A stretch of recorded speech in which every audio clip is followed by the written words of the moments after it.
Welcome to Coruzant Technologies, home of the Digital Executive Podcast. Welcome to the Digital Executive. Today's guest is Dennis DeGregor.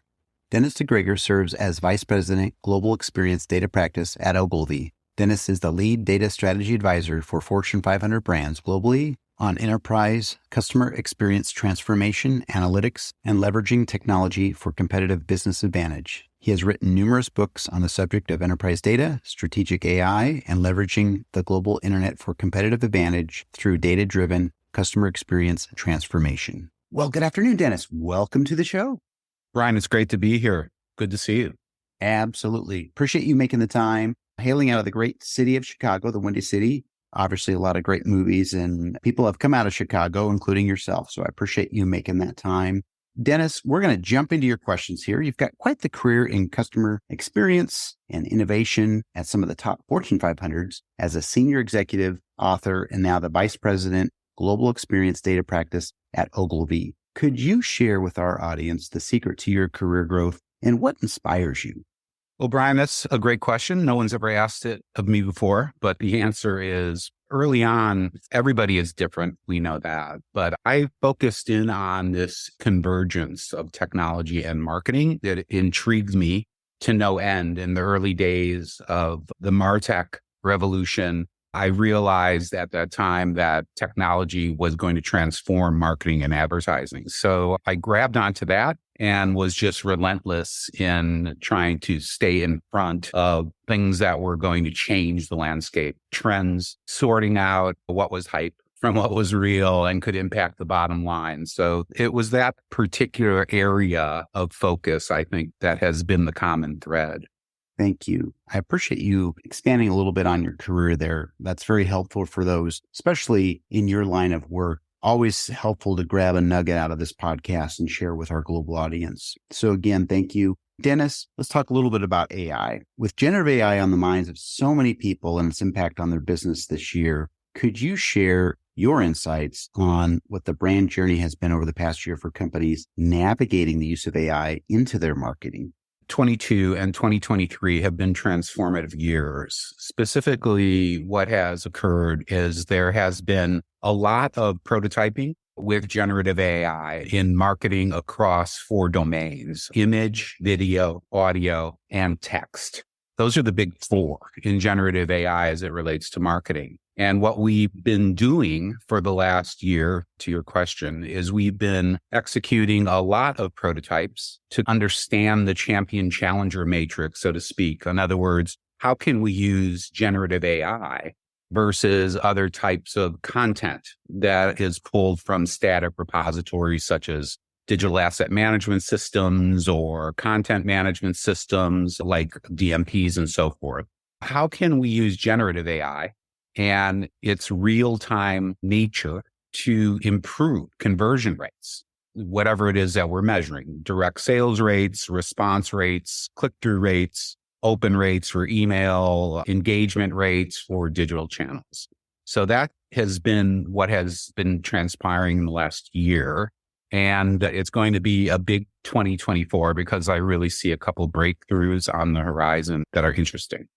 Absolutely. This has been the hype, and it's not all hype, but it's just been a lot at the top of the conversation here the last probably 10 months easily around generative AI, conversational AI, and how it's being applied in marketing and across the spectrum of industries. So appreciate the share. Dennis, let's jump into this a little bit more. Talk to us about generative AI a bit in terms of the breakthrough you anticipate coming in 2024, as you mentioned. How is it poised to play a key role in shaping a better customer experience and personalized marketing strategies? And in your opinion, how will we leverage accurate customer experience focused generative AI output at scale? Yeah, at scale is a key word there, Brian. And what I see on the horizon for 2024 is what's going to happen at many of the leading brands is they're going to crack the code, so to speak, on generative AI, meaning they're going to take it out of the prototyping environment, right, at a limited non-production scale. And they're going to separate the winners from the losers and move forward with the winners. And what I see happening is the North Star of generative AI is what I call the cube of generative AI. There are 3 dimensions. There is revenue, there's customer engagement and channel orchestration, and there's customer loyalty. Those three business outcomes are what the brands are going to be focused on and how generative AI can drive those. So these three business outcomes, we're going to see more and more brands move from these pockets of excellence, I like to call them, in a prototype environment, a non-production, minimum scale environment, to an enterprise footprint for generative AI. And what that's going to start to look like is right now, you might just see at some of your favorite brands, you'll log in and try this yourself. You'll see some generative AI pop up in the chat box. So most consumers can distinguish between a human chat and a Gen AI chat. So you'll see it in the chat, but we may not be using AI yet in what I call the targeting AI operations swim lane, meaning there's two swim lanes for AI. There's generative AI, which generates the content, the text, the images, the video, the audio. And then there's what I refer to as targeting AI, which is the AI that determines the business rules for the marketing offer. Which channel, what customer, when, what is the offer, what is the pricing, what is the bundle? Do we strategically discount this bundle based on the customer's lifetime value? We're going to see in 2024 an expansion out of the prototype environment into this enterprise footprint that continues to be more and more cross-functional across marketing, sales, and service. Thank you. I appreciate that. There's a lot to unpack there as far as marketing and the customer engagement, customer experience, loyalty. You talked about all those different points, but having AI get in there and be able to really maximize the efficiency around this process, providing and sometimes real-time feedback or analysis on some of that engagement with the customer. So I appreciate that. That's awesome. And I'm glad you broke that out for us. Dennis, last question of the day. Your company recently received the Braze Torchy Award of the Year as Best Solution Partner. Congratulations. Love that. You are obviously building as well as leveraging some of the new and emerging technologies in your business that are having a significant impact on people's lives in the real world. Maybe you could highlight any notable AI-powered technologies your team has worked on and why you think this is important.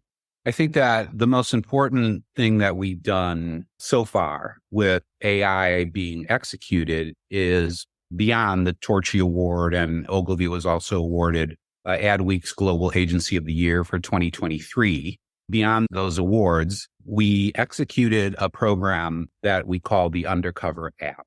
And what the Undercover app is a technology that Ogilvy is using in conjunction with an organization called Women Helping Women Asia to combat domestic violence. And specifically what the app does is it records, identifies, and synthesizes patterns of potential verbal abuse, and using AI can decide and score and decide whether this verbal abuse could escalate potentially into a physical incident.